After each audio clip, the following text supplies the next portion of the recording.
کوئی چیز منوانی ہو تو آنسو بہا کر دیکھو اس کے ساتھ. آنسو کی بڑی قدر کرتا ہے اللہ. یہ کہنا چاہتا ہے کہ میرے بندے حل لکم من ملجأ سوی اللہ، میرے علاوہ تیرا ہے کون؟ ڈر کر بھاگے گا تو کدھر جائے گا؟ ڈر کر بھاگے گا کہ تو کدھر جائے؟ اس سے ڈرا تو بھاگ کر جائے گا کہاں؟ میرے سوا تو تیرا کوئی ہے ہی نہیں، بھاگنا کدھر؟ ڈر کر کے بھاگنا بھی ہے تو میری طرف بھاگنا ہے. کوئی چیز منوانی ہو تو آنسو بہا کر دیکھو اس کے ساتھ. آنسو کی بڑی قدر کرتا ہے. وَرَجُلٌ ذَكَرَ اللَّهَ خَالِيًا فَفَاضَتْ عَيْنَاهُ، ایسا آدمی جو تنہائی میں ہوا اور اس نے اپنی کتاب زندگی کے اوراق پلٹے، دیکھا کہ سارے اوراق سیاہ ہیں، گناہوں سے بھرے پڑے اور رو پڑا. اللہ فرما رہا ہے ایسے بندے سے کہو کہ وہ ہمارے عرش کے سائے کے نیچے آ جائے. وَرَجُلٌ ذَكَرَ اللَّهَ خَالِيًا فَفَاضَتْ عَيْنَاهُ. انسان ہمیشہ اس کی فطرت ہے کہ جب وہ کسی چیز سے ڈرتا ہے تو اس سے بھاگتا ہے، لیکن اللہ کا خوف ایک عجیب چیز ہے کہ وَلَكِن تَخَافُ مِنَ اللَّهِ، لیکن تم اللہ سے ڈرتے ہو تَفِرُّ إِلَيْهِ، اللہ کہہ رہا میری طرف بھاگو. یہ عجیب بات نہیں؟ آدمی جب کسی چیز سے ڈرتا ہے تو اس سے بھاگتا ہے. الانسان دائما عندما يخاف من شيء يفر منه، آدمی جب کسی چیز سے ڈرتا ہے تو اسے بھاگتا ہے. اور اللہ کہہ رہا مجھ سے ڈرو اور پھر کہہ رہا میری طرف بھاگو. کیا مطلب؟ یعنی یہ عجیب و غریب قسم کا خوف ہے کہ اس سے ڈرو بھی اور بھاگو بھی. کیا کہنا چاہتا ہے اللہ؟ اللہ یہ کہنا چاہتا ہے کہ میرے بندے حل لکم من ملجأ سوی اللہ، میرے علاوہ تیرا ہے کون؟ ڈر کر بھاگے گا تو کدھر جائے گا؟ ڈر کر بھاگے گا کہ تو کدھر جائے؟ اس سے ڈرا تو بھاگ کر جائے گا کہاں؟ میرے سوا تو تیرا کوئی ہے ہی نہیں، بھاگنا کدھر؟ ڈر کر کے بھاگنا بھی ہے تو میری طرف بھاگنا ہے. حل لکم من ملجأ سوی اللہ، میرے علاوہ تیرا ہے کون؟ ڈر کر کے بھاگے گا بھی تو کدھر بھاگے گا؟ میری طرف بھاگے گا. هذا هو المعنى العجیب فی ففروا الی اللہ. مفسر کہتا ہے کہ یہ عجیب و غریب معنی ہے ففروا الی اللہ میں، کہ ایک جگہ بولتا ہے مجھ سے ڈرو اور ایک دفعہ کہتا ہے کہ میری طرف بھاگو. ارے بھائی جس سے کوئی ڈرتا ہے اسے بھاگتا ہے، اس کی طرف بھاگتا کہاں؟ اس سے بھاگتا، اس کی طرف نہیں بھاگتا. یہ اللہ تبارک و تعالیٰ کا عجیب و غریب جملہ ہے. یہ هو المعنى العجیب فی ففروا الی اللہ، یہ اللہ کی طرف بھاگو، مجھ سے ڈرو میری طرف بھاگو. کیا کہہ رہے؟ کتنا پیار ہے اللہ کو اپنے بندوں سے. تم مجھ سے ڈرو، لیکن جب مصیبتوں سے بھاگنا ہے تو کہاں بھاگ کر جاؤ گے؟ میرے سوا تمہارا ہے کون؟ میری طرف بھاگو. حل لکم من ملجأ سوی اللہ، اللہ کے علاوہ میرے علاوہ تمہارا ہے کون؟ تو گناہ ہو جائیں تو بھاگنا کس طرف ہے؟ میرے رب تیری طرف بھاگتا ہوں. بچے سے کوئی غلطی ہوتی ہے، ماں اس کے بال پکڑ کر کے پیٹنے لگتی ہے اور جتنا مارتی ہے اس کو وہ اپنی منڈی اس کی آغوش میں گھسایا جاتا ہے، اتنا لپٹتا جاتا ہے اپنی ماں سے. تو میرا رب کتنی محبت کرتا ہے اپنے بندوں سے، ماں سے بھی زیادہ محبت کرتا ہے. بچے کو ماں مارتی ہے تو بچہ بھاگتا تھوڑی ہے، جتنا مارتی ہے اس کی گود میں اتنی منڈی ڈالتے چلا جاتا ہے. اللہ نے فرمایا میں تم سے بڑی محبت کرتا ہوں. اب بتاؤ جو رب اپنے بندوں سے اتنی محبت کرے وہ کتنی محبت کے لائق ہے؟ اندازہ لگائیے.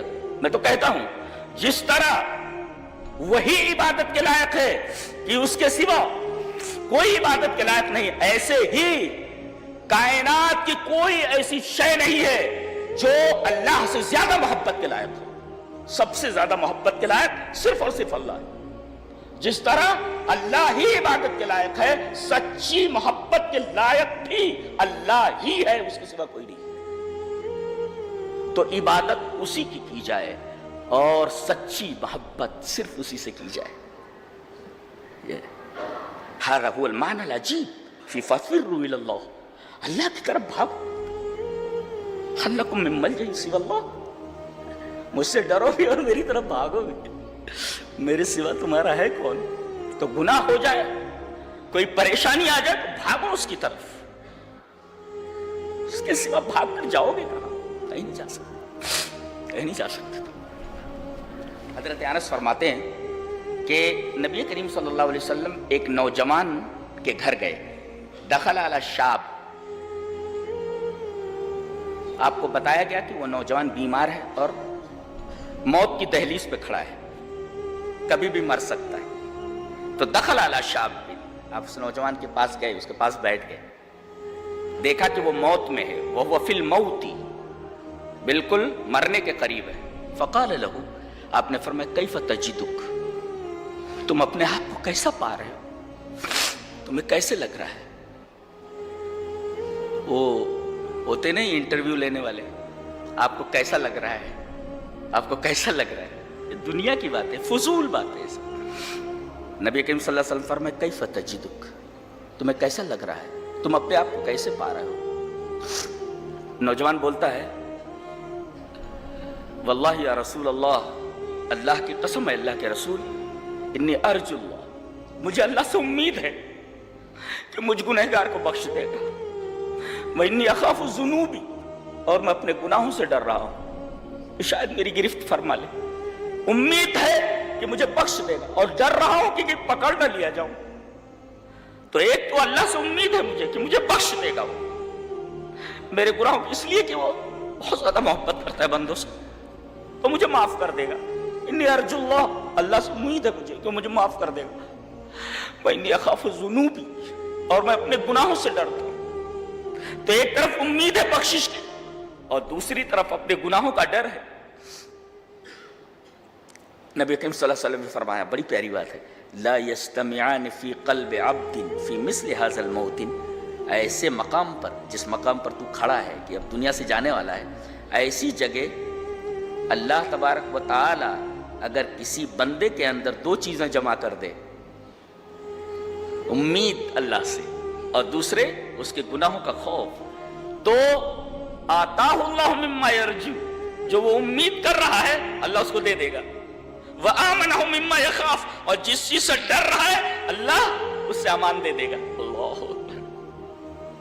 تو دعا یہ کرو کہ اللہ اگر موت دے تو اس نوجوان کی طرح موت دے، کہ اللہ سے بخشش کی امید ہو. انی ارجو اللہ، کہ اللہ مجھے معاف کر دے گا میرے لاکھوں ہزاروں گناہوں کے باوجود. اللہ سے کبھی نا امید نہیں ہونا ہے، اس کی رحمت سے کبھی مایوس نہیں ہونا ہے. اگر کوئی آدمی دنیا بھر کے گناہ کر لے اور یہ کہے کہ اتنے گناہ کر لیے ہیں میں تو جہنم میں ہی چلا جاؤں گا، میں بخشا نہیں جاؤں گا، یہ اللہ تبارک و تعالیٰ کی رحمت کی توہین ہے. اس کی اللہ کی رحمت کی توہین نہیں، اس لیے کہ اللہ تبارک و تعالیٰ کی رحمت تمام گناہ، تمہارے گناہ کتنے بھی بڑھ جائیں اللہ کی رحمت سے بڑے نہیں ہو سکتے، وسیع نہیں ہو سکتے. لہذا اللہ تبارک و تعالیٰ کی رحمت سے مایوس ہونے کا کوئی سوال ہی پیدا نہیں ہوتا. تو اللہ سے امید ہو، دعا کرو کہ یہ دونوں چیزیں موت کے وقت نصیب ہوں جیسے اس نوجوان کو نصیب ہوئی، اور نبی کریم صلی اللہ علیہ وسلم نے اس کو خوشخبری سنائی.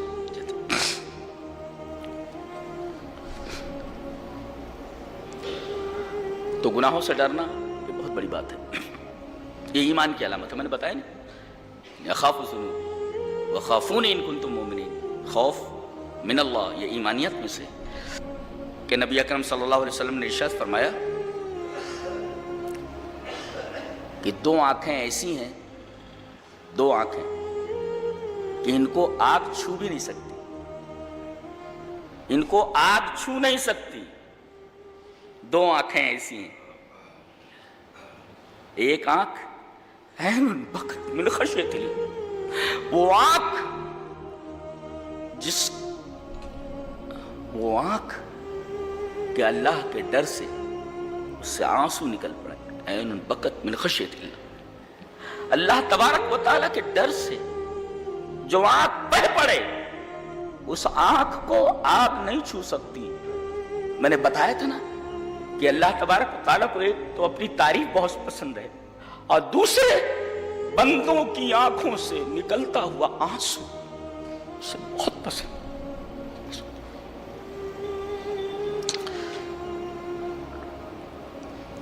ہمارے دل سخت ہو گئے ہیں، جی جی یہودیوں کی طرح۔